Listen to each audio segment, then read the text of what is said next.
Dave Dombrowski did not do enough. I needed to see a massive, and I mean massive move today. After what he did yesterday, getting help in the bullpen, getting a real closer, there needed to be a follow-up. And instead, Harrison Bader? No. See, the bar isn't to just get better than Max Kepler and Brandon Marsh, because I see that floating around social media. Hey, at least you improved. Are you serious? What a loser mentality if you head into this saying the job is to get better than Max Kepler. Anybody is better than Max Kepler. Anyone is better than Johan Rojas. They stink. You got a guy. While all these other teams are making serious splashes, you got a guy. 215-592-9494. Your reaction to Dave Dombrowski and the lack of moves throughout the last 48 hours. Dave Dombrowski did not do enough. And it's not shocking. It's really not. I'm actually mad at myself for believing there was a chance to go get Quan, for believing there was a chance to take a swing on a Luis Robert with not paying a heavy price, but getting a potential high ceiling. I'm an idiot. I am stupid. I fell for it again. What a joke. This team is going to actually be able to compete with the rest of them. Please. They're going to do the same thing that they've always done, and that's fall apart and collapse with the lackluster offense in the postseason. There's enough of a track record to see it a mile away. There was enough of a track record to know it at the time of the offseason when Dave Dombrowski did nothing. There's a reason why Bader played for the Yankees for 2 years, the Reds for a year, a Mets team for a year, the Twins for a year. Now he's on the Phillies. These teams just pass him around like he's a nothing. And he's a major leaguer, but he's a guy. He's a guy. He's another Max Kepler that's probably going to produce more than Max Kepler, but he's just a standard guy. He is, if you're thinking of a meal, you get your salmon, right? The main portion of the meal is that outstanding fish. It comes with steamed broccoli. He's steamed broccoli. It makes sense to me. It should make sense to you too. The Padres, the Mets, every time I refresh Twitter, they're trading 65,332 different prospects to make sure that they best put together a roster for a postseason run. And guess what? They're going to have enough prospects to do it again next year, and they're going to have enough prospects to do it again the following year, because these prospects, they're nobodies. So go get proven talent. Go get ones that you know are going to actually benefit your team. Instead, they're sitting on Justin Crawford. I'll tell you what, Justin Crawford better be the best outfielder to ever exist. Do you know how difficult it is to ask this young kid who can't lift the baseball in the air to now help you win a championship with no wiggle room? You got no room to develop. The time to win is right now. Hey, have fun in outfield, baby. Go have fun out there. You better get it done. You're setting the kid up to fail. And what, is Harrison Bader a platoon? Is that what we're doing now? We got a platoon guy, or is he an everyday guy? Platoon. Okay. Maybe he's an everyday guy. But even at that, the reason why they got Hader, the more and more you process it, it's very simple. With the prospects that they didn't want to give up, there were a handful of the ones where they deemed irrelevant. The reason why they got Hader is they were able to put together a couple of irrelevant prospects in their eyes to get him. Well, why do you think he was accessible for those level of prospects? Because he's not special. He's not a game changer. He's not important. I am so aggravated. It's not even funny. Typical. And what some are thinking is, well, when you compare it to Estevez and Hayes and Edmundo Sosa and any of these other guys that they acquired at the deadline and made moves for previously, this is by far better than that because of Duran. Again, if that's your standard, then shame on you because you're not holding the Phillies organization accountable. You're allowing them to do whatever the hell they want to do. You're allowing them to set the bar. And that doesn't sit right with me. The bar isn't to be better than any Dave Dombrowski deadline here in Philadelphia because he could fart and have a better deadline in Philadelphia than anything he's done prior to this.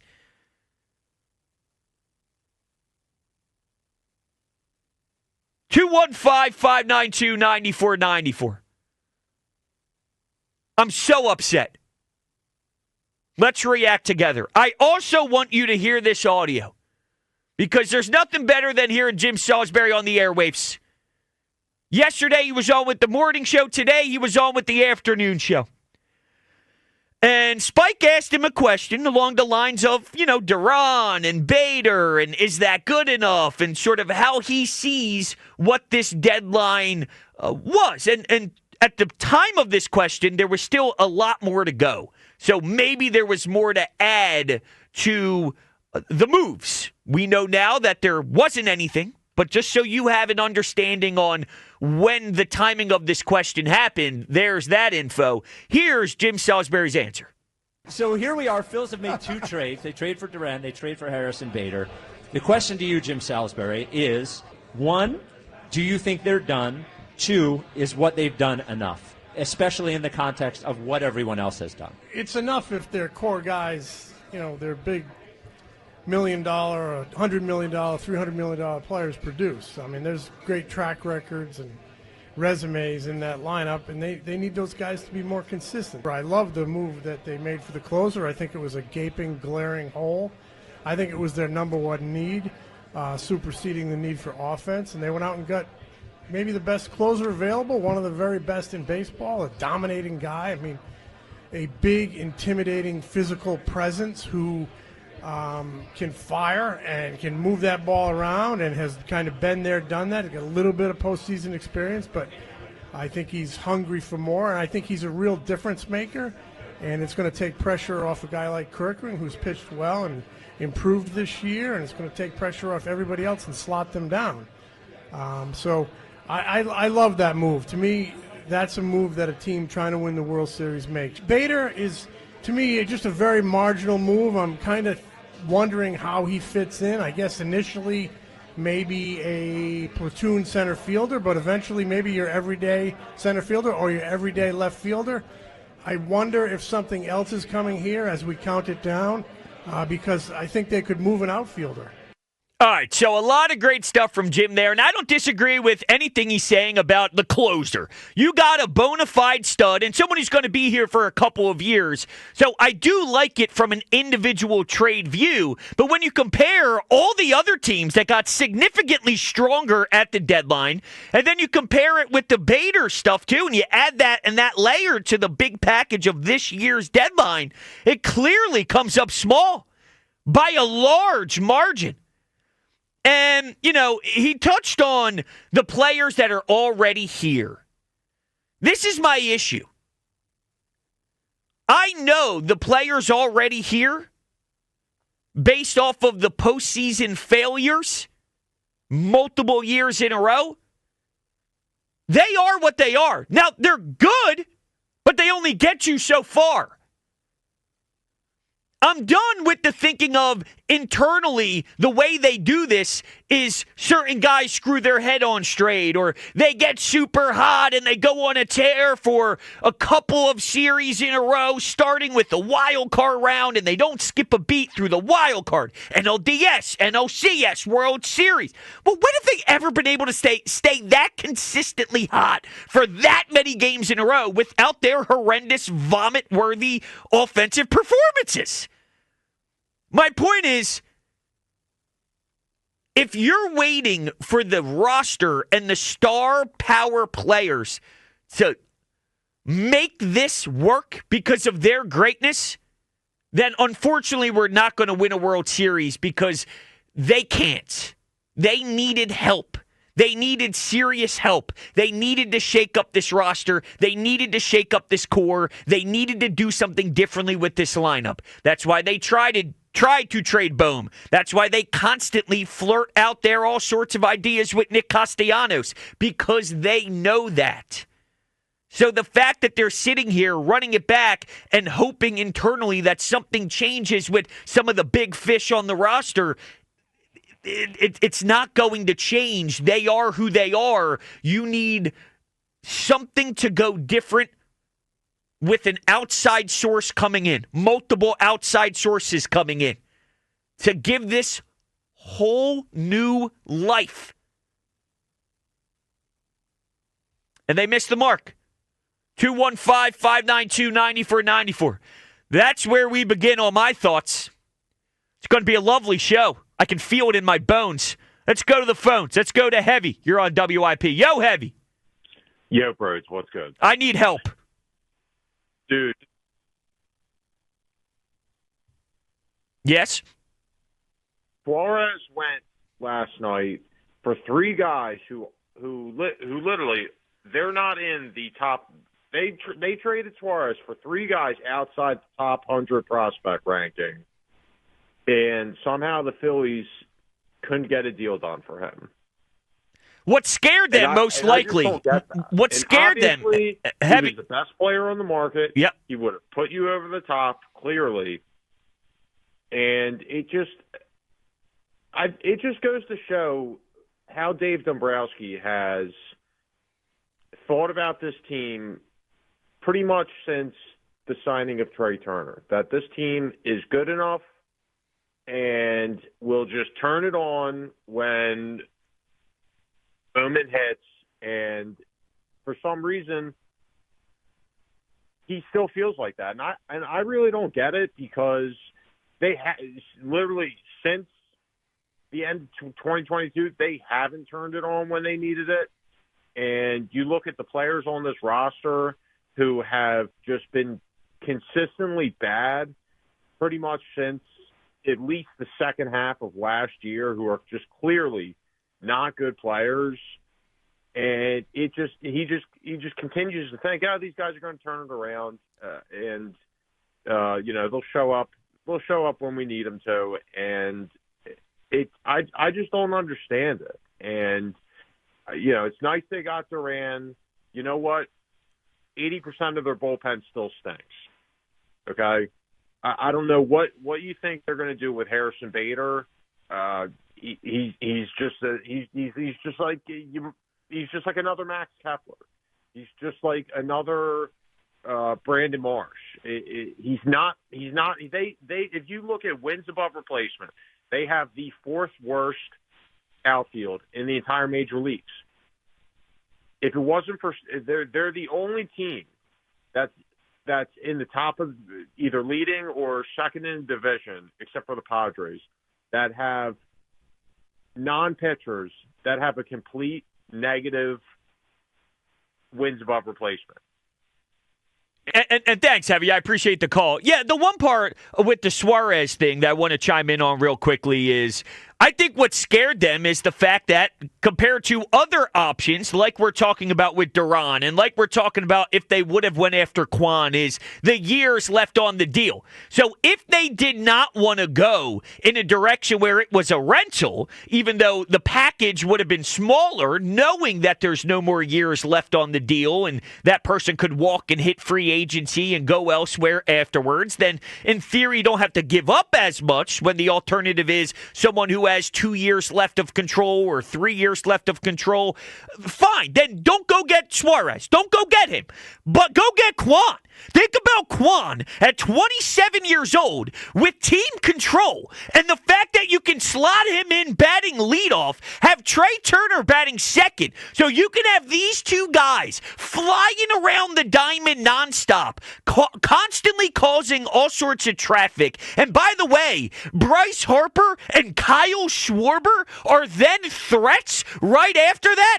You're talking about a top of the lineup that is deadly. You're talking about a top of the lineup that is so serious. And Quan could be here for a while and be a staple of this thing as you continue to make runs in the postseason. If John Middleton is so damn worried about what's about to transpire in 5 or 6 or 7 years with postseason baseball, then Duran in a couple of years, 2.5 years. I mean, these guys are in a window now that actually extends it a bit farther along. Quan would extend this thing in my eyes. Duran clearly extends this thing in my eyes. These guys that you could have acquired now helps with this theory of keeping the window open, because right now JT's a question mark, Kyle's a question mark. You're most likely going to move off of Nick with 1 year left on his deal and try and trade him. You're most likely going to move Bohm. So there's going to be other things here to keep this team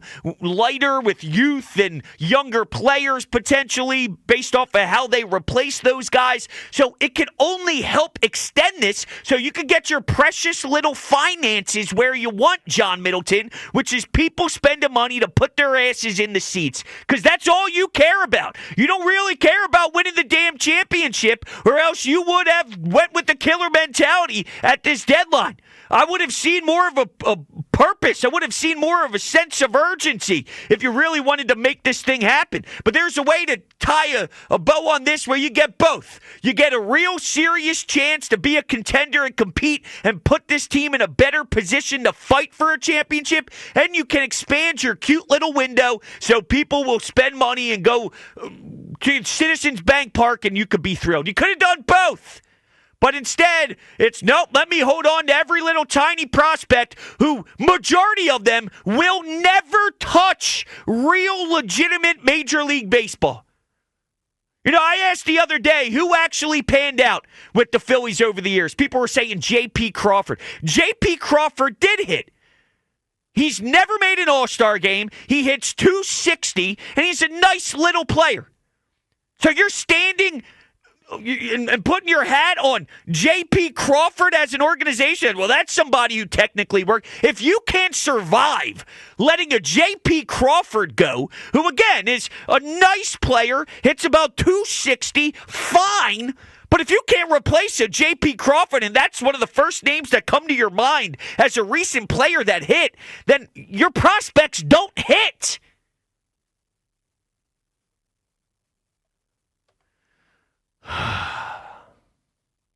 Let's go to Keith. You're on WIP. Yo, Keith. Hey, man. How you doing? You hanging in there? I don't know. I have no idea. The blood pressure's rising. My face is turning purple. It's unbelievable. Look, boys and girls, when the Phillies talk about prospects, they're talking about money. That's what prospects mean. That means the Phillies don't want to spend any more money. That's what's going on. Dombrowski in 2 years from now is going to be retired. This is the beginning of the end of this core group. That's what we're talking about. That's the reason why Schwarber's not signed. This is the beginning of the end. And that's basically what you're looking at right now. This whole core is going kaplooey because they don't have enough offense. Anybody who's watched the Phillies know they're 1 or 2 bats away. This could have been a World Series team. They don't want to spend the money. And that's where they are. It's the old, the Eagles before they became what they are today, when they were under Andy Reid and they wouldn't get that wide receiver. This is the same thing that we're dealing with. I've been watching them forever. I love the Phillies. Watch them. But this team isn't going to the World Series. It's just not. They may get a couple breaks, and Harper may get hot. They're not going to a World Series. They're not. They're going to be knocked out because the Dodgers and the Padres are loaded to the gills, and even the Mets. So it's just unfortunate because I love these guys, and it would have been nice if they would have gotten one more power bat. And look, you run it up, you lose. At that point, then you're justified. But they didn't give these guys that one extra chance. You're right. And you know what? The justified part, and Keith, thank you so much for the phone call. You know what? You're right that you can justify making a trade and trying your best to be aggressive, and you see where the ball lies after that. But if I'm Ruben Amaro Jr., and I'm only speaking how I would feel if I was in his shoes, okay?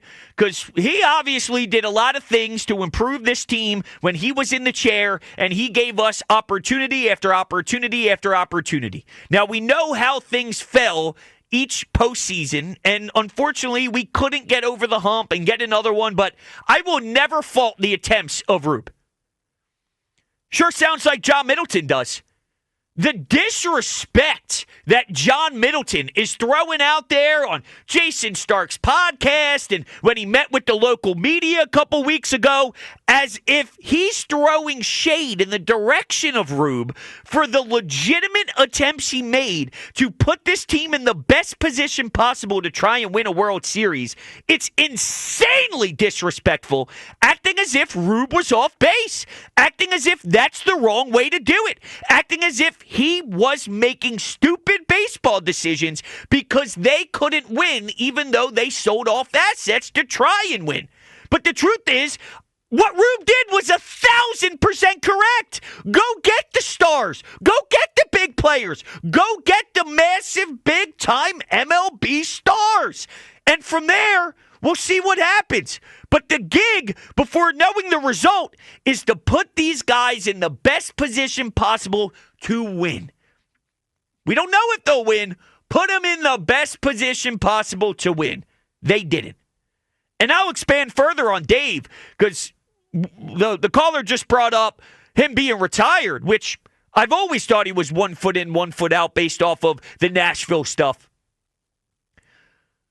If they don't make it to the NLCS, so that means they lose in the wild card or they lose in the NLDS. I'm starting this now. Dave needs to be fired. If they do not make the NLCS, so if it's another NLDS loss and it's a wild card loss, Dave Dombrowski must be fired. That's how bad of a job I think Dave Dombrowski has done to give this team the extra sweetener. And that's part of the GM and the president, whatever. It's part of it. Yes, he's getting us closer than we were with Matt Klentak, although you dive deeper into the Matt Klentak moves, and there's a lot more intriguing stuff than we would ever like to admit because we don't like Matt Klentak, but the truth is there. And you can't just get us close and then not put us over the top. Your job is to put us over the top. And if you can't put us over the top, then you must lose your job. Woof. Just being honest with you. Let's go to Dylan. You're on WIP. Yo, Dill. Yo, what's up, Brodes? What's happening? Nice to talk to you again. Yeah, man. Unfortunately, it's a bad time. I'm pissed. You're pissed. Like, what are we doing? Honestly, what are we doing? It is a great question. I don't know. Ron, and I love that, but, like, when are we going to be able to use the Ron at this point? You know? He'll still be there. He'll still be, like, as much as I don't think this team's good enough to win a World Series, you're still going to have him for 2.5 years, and there's importance in that role, and I do think there's value in it, but it definitely does lose value when you package him together with Harrison Bader, and that's the 1-2 punch of the deadline. So I get where you're coming from, but there's still a role for him. This team, they need to win the World Series, man, and, you know, I would have traded the farm for Quan. We need Quan in the lineup. I would have traded Aiden Miller. This talk, Dylan, and thank you for the call. This talk about Aiden Miller as if this guy's an untouchable prospect. Are you guys nuts? Seriously, are you sick? Aiden Miller can't be traded? Please. Come on, man. I would have traded Aiden Miller. I would have traded Justin Crawford. Now, truth be told, I don't know how I feel yet about the Andrew Painter thing. Apparently, they wanted Andrew Painter. The Phillies were not willing to budge. Maybe they were waiting it out to call the bluff, and there was no bluff involved by the Guardians. I understand wanting to keep Andrew Painter if you're the Phillies. But if he was involved in the deal, if they said, I want Painter, and if you give me Painter, I'm giving you Quan, I can't act as if an MLB all-star caliber dude who walks and, we value not striking out with a lineup that is insanely inconsistent and goes through its lows and adding this creative, unique style that is different from a lot of your other hitters. And you can have this pestiness at the top of your order with him and Trey and just adding that flair and element to the creativity of this order. And at 27 years old with years left on his deal, you get a proven player like that to give up a prospect? I have to think about it. It's not super simple for me with Andrew Painter, but for Aiden Miller and Justin Crawford, it couldn't be more simple. I'm making the deal happen. And I think you probably could have. If you were willing to part ways with Miller and Crawford and keep Andrew Painter, I think there might have been a world where you could have got Quan without Painter. But I could understand not knowing if you want to do it with Painter. I get it. But I'm leaning towards maybe I'd be more willing to at least have the conversation. And that stuns me a little bit, but I may have. Because proven over prospects, when is that everyone going to learn? Go through the list of Phillies prospects. Reese worked. Nola worked. Bohm did not. They tried to trade him last year and benched him in the NLDS. Bohm did not work. Stott isn't working offensively. When you want to trade a guy and bench him in the same year that he makes an all-star appearance because he's crying in year 9, whatever year, it feels like 9 years. I don't even know how long it's been, but he's been crying for that long. It doesn't work. It's not enough. When you have to trade him, and it's not working. They don't work. I don't know what to tell you. Don't get mad at me. They don't pan out. What to watch for is brought to you by Xfinity Mobile, the sponsor of WIP's Xfinity Mobile Lounge. The Wi-Fi is booming. Unlock faster, secure speeds at home and on the go, only from Xfinity Mobile. Here's a curveball for you on what to watch for. How about this bomb that's being dropped in the NFL world? Oh, you better watch out for the NFC East. What's going on there? Because there's a big shift happening now. Terry McLaurin has requested a trade from the Commanders. Wow. Well, that's what to watch for. Nice. How about it? Terry McLaurin has requested a trade, courtesy of Adam Schefter. That gets me turned on. There's a smile. I didn't know I could do that. All right, back to being pissed. Let's go to Rob and Delco. Yeah, Rob.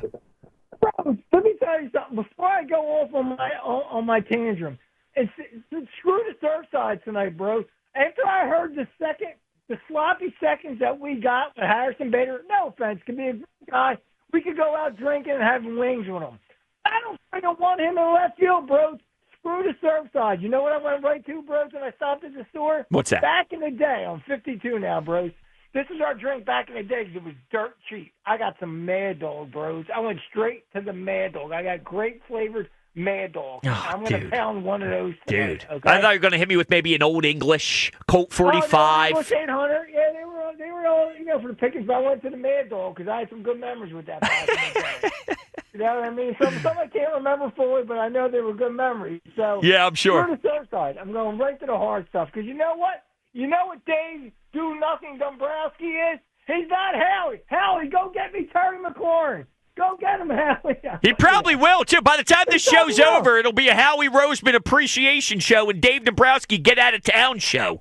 Oh, I don't have draft picks I want to give up next year. Howie's like, screw those damn picks. I'm going for the juggernaut. I'm going for the throat right now. I'm going for the kill right now. That's what Howie is. That's what Dave Do-Nothing Dombrowski is. Brodes, I was so excited yesterday. And listen, you know what? I kind of take it back because it's low-hanging fruit with Dombrowski. We don't know, Brodes. We really don't know. If he said, hey, John, this is what we need. You know, we need to trade A, B, and C. B and C, whatever it is. Second and third prospect, first and third prospect, whatever the numbers are, Brodes. We don't know. John Milton could have put a squadouche on that, Brodes. He could have said, nope, we're not doing it. We're not touching Andrew Painter. We're not touching Adam Miller, Justin Crawford. We don't really know what happened behind closed doors in his defense. It's fair, but I will say this, too, because obviously we love listening to Jim Salisbury, and he really is one of the best baseball minds we had in town. And he says John Middleton really does trust Dave Dombrowski and allows for him to sort of operate. I'm paraphrasing a little bit, but essentially the owner of the team really does trust Dave's baseball mind. So when I hear that, it makes like maybe Middleton is wanting Dave to be a bit more aggressive, but he's trusting Dave because he doesn't want his emotions to be too much involved, and he might be taking a step back, and this may be more Dave than we would like to admit, and that scares me. Well, you know what?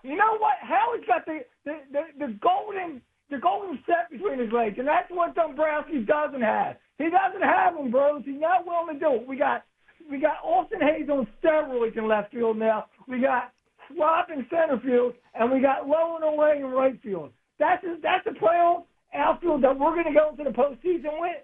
We're going to waste a World Series type of rotation. We're going to waste guys having career years. Wheeler's 35, going to be 36. We don't know what. He could start going down that other side of the mountain next year. Ranger could be gone. Sanchez might not have a year this year and have the same year like that next year. You know, we're hot right now. Harper's starting to come back into form, right, Brodes? Schwarber, we don't know what the hell is going to happen with him. He's on pace for an MVP type of season. The iron is strike while the iron is hot, Brodes. And you know what? Get me Terry McLaurin, Howie. Make me feel better. Rob, I love you. I love you, Rob. Thank you for the call. Oh, man. Oh, come on, Dave. How do you get the golden package, by the way? Huh? I guess you got to win Super Bowls. And you said Howie's got the golden package. How do you get the golden package? I have to work for that. 215-592-9494. Harrison Bader. Yay. And Duran, which yesterday I felt great about. But there was a caveat. Dave Dombrowski needed to follow up that excellent trade with Minnesota with another one for a bat. He did not. He did not. He got a very mediocre bat who has now been on 4 teams in the last, 5 years? He was on the Yankees for 2 years, the Reds for a year, the Mets for a year, the Twins for a year, now with the Phillies for, this run here. So, if he was that great, why is he dancing around consistently? He's good enough where he's playable. But again, if the bar is go get me someone playable, then your bar sucks. Then you're not searching for the right things. They missed the mark. They missed the mark. And I'm mad at myself because it's one of those things where when you get burned once, okay, you get burned again, you'd think you realize. Now I'm starting to get burned 3 or 4 times with Dave Dombrowski, and I'm stupid. I'm stupid. Do you want to get burned again? No. I have a tweet from John Clark that with the Dombrowski quote. Oh, please. Oh, you know what? That'll be coming up next. All right. I want to hear from you what was being stated from Dave Dombrowski. Oh, man. I need a whole break to mentally prepare for this. 215-592-9494. That is coming up next. You're not going to want to miss it. I'm going to wait to hear it live with you all. And then, of course, we will rock your phone calls. It's Brodes. We are just getting started on this lovely Thursday evening. It's Brodes with you on 94 WIP.